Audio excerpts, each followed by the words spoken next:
विद्यार्थी मित्रांनो,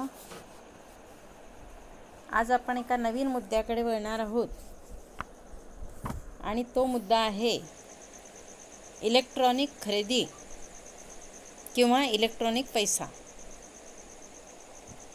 त्यालाच इंग्लिशमध्ये ई परचेस म्हणतात. ई परचेस किंवा ई मनी आणि मराठीत त्याला इलेक्ट्रॉनिक खरेदी किंवा इलेक्ट्रॉनिक्स पैसा असं म्हणतात.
डिजिटल स्वरूपात रक्कम साठवण्यासाठी आवश्यक तेवढी रक्कम.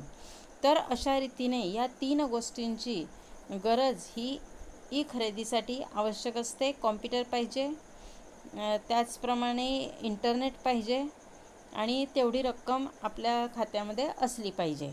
या 3 गोष्टींची गरज ही ई खरेदीसाठी असते. तसंच एका खात्यातून दुसऱ्या खात्यात रक्कम वर्ग करण्यासाठी, प्रत्यक्ष रक्कम ठेवण्यासाठी, रकमेचे डिजिटल स्वरूपात रूपांतर करण्यासाठी ही पद्धत उपयुक्त असते.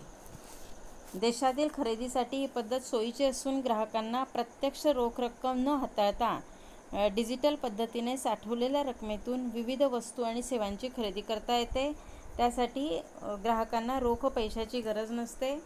हातात रोख पैसा नसला तरीसुद्धा आपल्या खात्यात असलेल्या रकमेच्या सहाय्याने वस्तू आणि सेवा या खरेदी करता येतात आणि वस्तू आणि सेवांची रक्कम ही त्वरित ही विक्रेत्याला देता येते.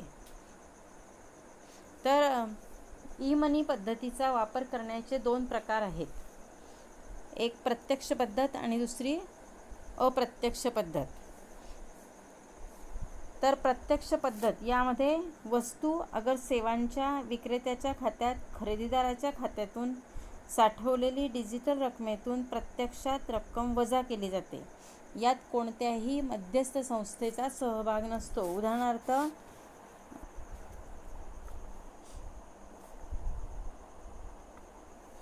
उदाहरणार्थ पेपॉल, ई कॅश, वेब मनी, पायोनियर कॅश इत्यादी. या पद्धतीत ई मनीचा वापर करणाऱ्यांना प्रत्यक्ष सेवा उपलब्ध करून दिली जात असते. यात कोणताही मध्यस्थ हा नसतो किंवा कोणतीही व्यापारी संस्था नसते. तर वस्तू आणि सेवा खरेदी करणारा आपल्याकडे आपल्या खात्यात असलेल्या रकमेतून वस्तू आणि सेवांची खरेदी करत असतो. कोणत्याही मध्यस्थ संस्थेचा तो सहभाग त्यात घेत नसतो. दुसरी पद्धत आहे ई मनीची अप्रत्यक्ष पद्धत.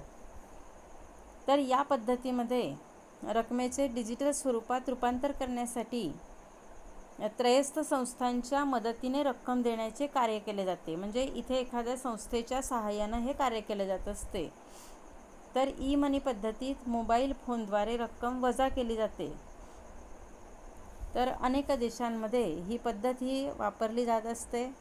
तर अशा रीतीने वस्तू आणि सेवा खरेदी करण्यासाठी इलेक्ट्रॉनिक्स खरेदी किंवा ई मनी यांचा वापर हा होत असतो.